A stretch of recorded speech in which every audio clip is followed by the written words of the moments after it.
Hello, everybody. My name is Aditi. Thank you so much for showing so much love on the last post, which actually motivated me to make this video because it was becoming difficult to address everyone individually. So I thought I'll just make this video, and it's literally 9:30 on a Friday. And instead of hanging out with my friends, I'm doing this because I'm leaving in a few hours, and I don't want to go on a trip and be like, oh my god, I didn't make this video. But to be fair, I was waiting for the mic and the light and everything to get delivered to make it because I have nothing. I'm not a content creator, at least like so far. So this is my first YouTube video. Bear with me, bear with the surroundings. Of course, I'm packing, so this bit I've tried my best, but let's dive into it. So first of all, it was so nice to see everybody's comments, and not just people who are looking forward to it, but also people who have gone through the process of bringing their pets abroad. It is so nice. I mean, I swear, when I was doing this, one of the feeling I had was, am I the only one?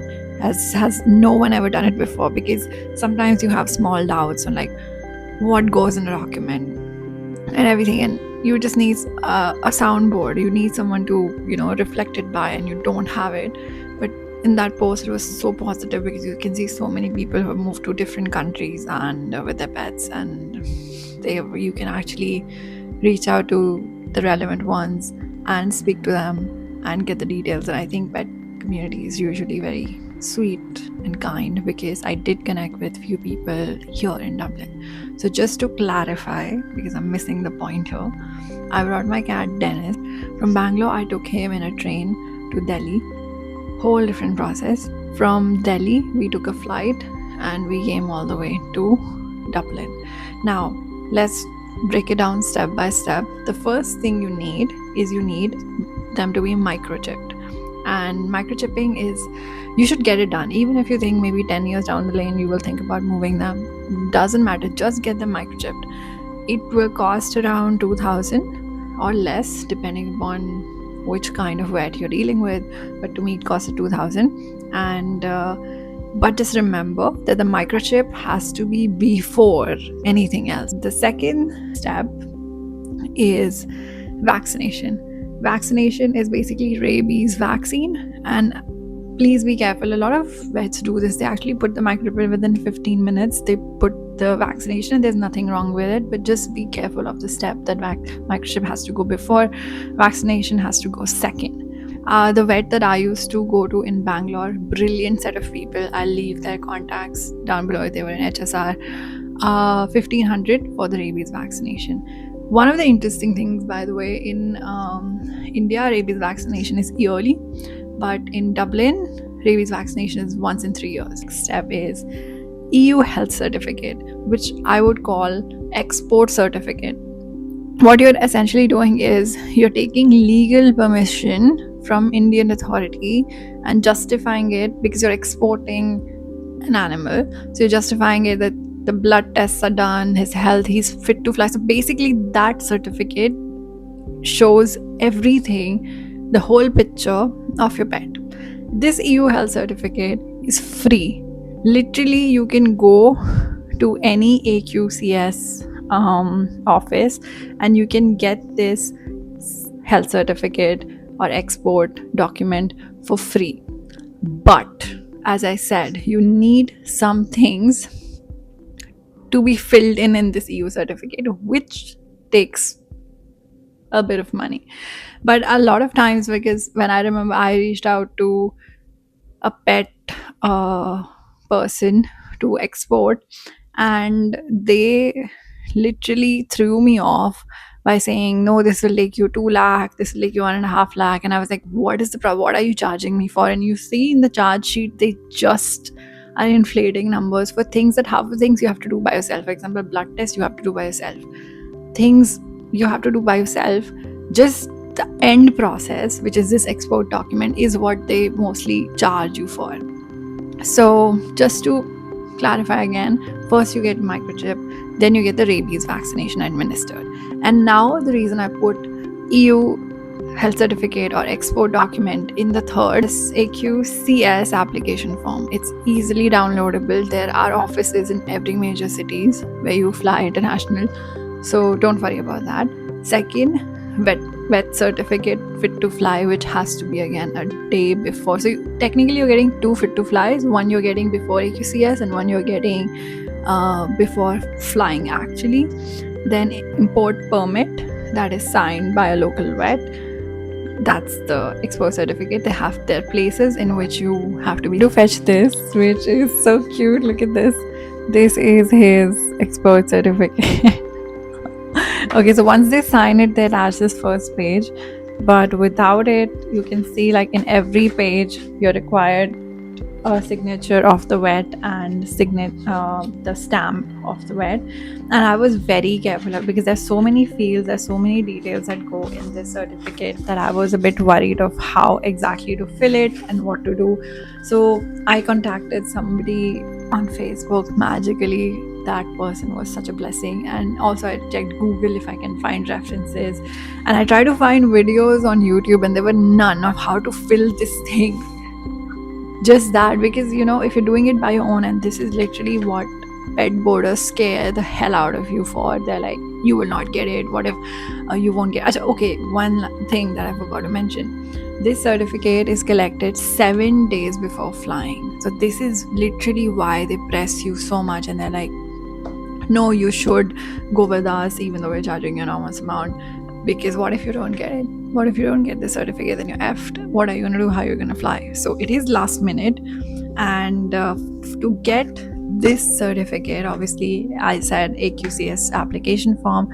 You need the health, fit to fly.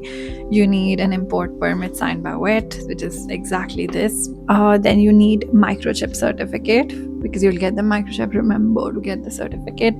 You need the copy of your air ticket. You need titer test. Now, this is very important. And titer test is basically confirming that the vaccination is working. That's the point of titer test, and you have to only get it done once in a lifetime. I would advise microchipping, rabies, and titer should be told by any vet to just get it done and keep it. They should not wait for them to fly or anything, because it's good to know that the rabies vaccination that you're inserting in your pets, they are working and they're doing their job. I've seen a video of a guy who took his pets to Canada, and in that case he spoke directly with the labs and he got it done pretty cheap within 7,000. With me, I was running really last minute, and as I said, titer test, when the blood is drawn, please remember this, when the blood is drawn, that date cannot be less than 3 months from the flying date. 3 months. There have been cases where people have literally cancelled their flights because the blood drawn date, which goes, it's not the when the results come in, that can come in later, but the blood drawn date has to be 3 months before. This is one of the things that I think is a priority. So get your pet microchipped and administer the vaccination, and then speak to a lab either directly. In case of Ireland, UK labs are all justified. The details are available in the page of Irish immigration. I will put that link also in the description so you can have a look. So you can contact the labs directly. Even if you go with a pet boarder, they will ask you to get the blood drawn, which will take 1,000 something, and hand it over to them. So just saying, if you speak directly to the labs, they might make it easier for you. You'll end up spending 7,000. But in case of this, I paid 19,500, and trust me, this was the most expensive thing ever. Nothing was more expensive than that. This is the only one thing, but I just told myself I'm running out of time and I need help, because there was not much support from my house. They were like, why you're going there as a student? You should not take a liability with you. And I was like, no way, I'm leaving him behind. Again, another day, another story. 2 size, sorry. So the size is given 4x6 picture of your pet. I honestly took him to a photographer in Bangalore, local photographer, and I just asked him to click it, and he did. But a lot of people Photoshop, and that also flies. Again, you take 2 copies and they keep one, and they stamp punch one and give it to you back. When you're going for the export certificate, or EU health certificate, you're basically going there with bunch of documents. I will repeat them again for you. You're going there with your form, you're going with the health certificate signed by the vet, you're going there with a passport copy of yours, your ticket, the microchip certificate, vaccination details of the pet. So every pet has a booklet that is necessary, and titer test report, size picture of your pet too, to be exact. This is the hardest bit. After this, you're done. You don't have anything to worry about. Once you get the certificate, brilliant. You just, in case of Ireland, you have to email the Dublin airport. I put the email ID to say, this is the date that I'm flying on. Can you please save me a slot for pet checkup? So the moment you land and you come through, they do a checkup of your pet. There's a person standing there just for your pet to check, and that costs €50. Now, one of the other main questions: flights. How do you book the flights? I have experience with Finnair. It was brilliant. I just mailed them. I said, "Hi, I'm a student. This is my, onboarding document from college. Can you give me some discounted deals? Also, I have a pet, so can you put me in a flight where I can carry the pet?" So they were the one who got back to me saying, "This is the best deal that we can give you, and your pet can join, and that would be an extra baggage fee." My friend had an experience with Lufthansa. They said yes, but they caused a lot of confusion. So she actually cancelled her Lufthansa flights and she took Turkish Air, and the experience was phenomenal. So Turkish and Finnair, 100% I can vouch for that. 2 cats have arrived. So if a cat is less than 5 kg or less than 7 kg with the bag, the cat is liable to fly in with you in the cabin.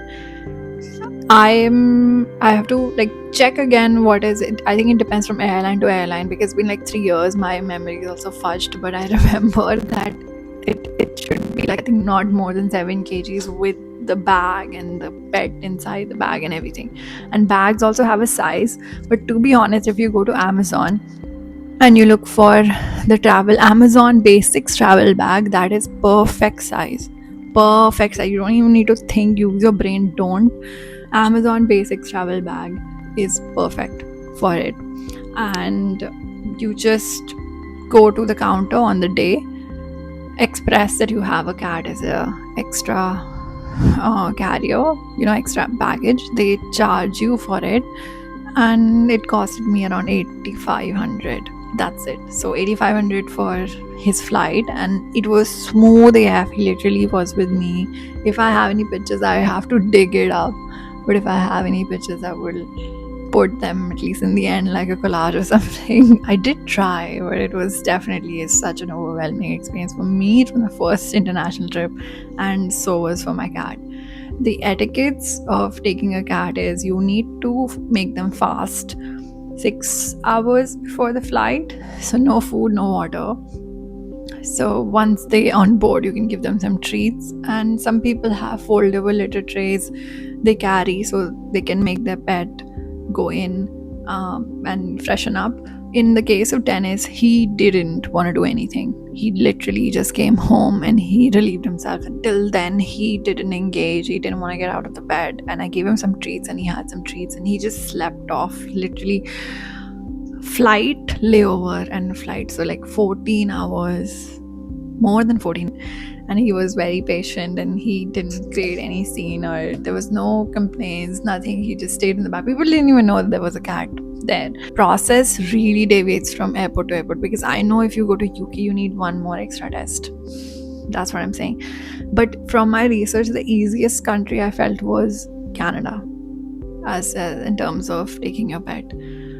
Again, that was my research back in the day. So please freshen it for yourself. And for every country, it will change. Somebody asked me, what if I have to take my pet from Dublin to India? I was like, that I don't know. Because the requirement list could be completely, entirely different. But as I said, these are the basics.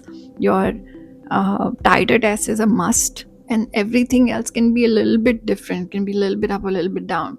And Tider test, the best labs are in UK kinds of vet in Dublin. There's some private practitioners, and then there are some charity ones are comparatively cheaper in my experience, but not vehemently cheaper. Like, they won't be like 20 euro, 70 euros. So it would be like 70, 50. So 20 euro less. But again, the difference is availability also. Private ones are available like this, but charity ones, you have to take an appointment, you have to wait, and they're not open all the days, they're open certain days. So, but if you need any other details, if you're in Dublin related to pet transfer, any document, you can email me and I will try getting back to you ASAP. My email ID is hello.aditya@icloud.com. I'll put it in the description. So I hope that helps. And it's not a difficult process, it's just that there's nobody to guide you and you're left there like on your own.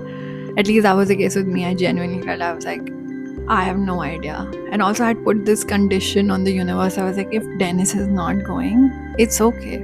I'll not do my masters because it's fine. I had another job lined up. I would take it up. Just the way we are wired, I guess. And as I said, we'll talk about this probably in some other video. What was the motivation? Because such a long story and motivation of how, when, what. But these are the basic details and cost, if anybody's wondering. But if you go through the borders, they'll charge you 150, 175, because one of my friend who I'm going to meet, that's where I'm packing, she got her pet cat from Bangalore as well, and I think she paid this full amount. But I feel this is where my gyan comes in. If you can afford it, why not?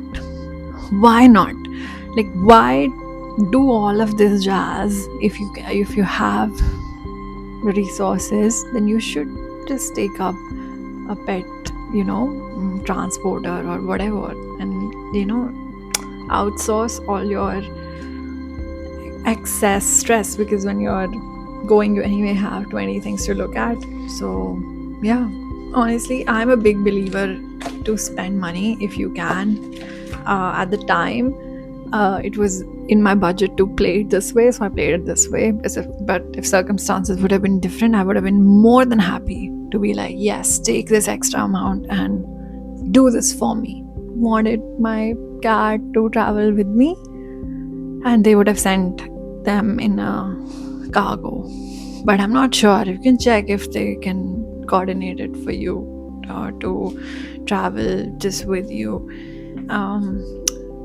I'm not very sure or very confident. I don't know, something inside me didn't allow me, and I don't want to profess it. But as I said, my friend who took the border, she had a very smooth experience, and she's from Bangalore as well. Like, she lived in Bangalore, so she got the cat from Bangalore. So I can probably check with her. If anybody wants to know, just mail me. I can check with her which boarding and traveling facility she used, and I can send you the details. And I wanted to make this video before I leave. That's why it's such a bad quality, badly coordinated video. But please bear with me. I just didn't want to go on a trip with this weight. Okay, bye, take care, and yeah, have a nice day.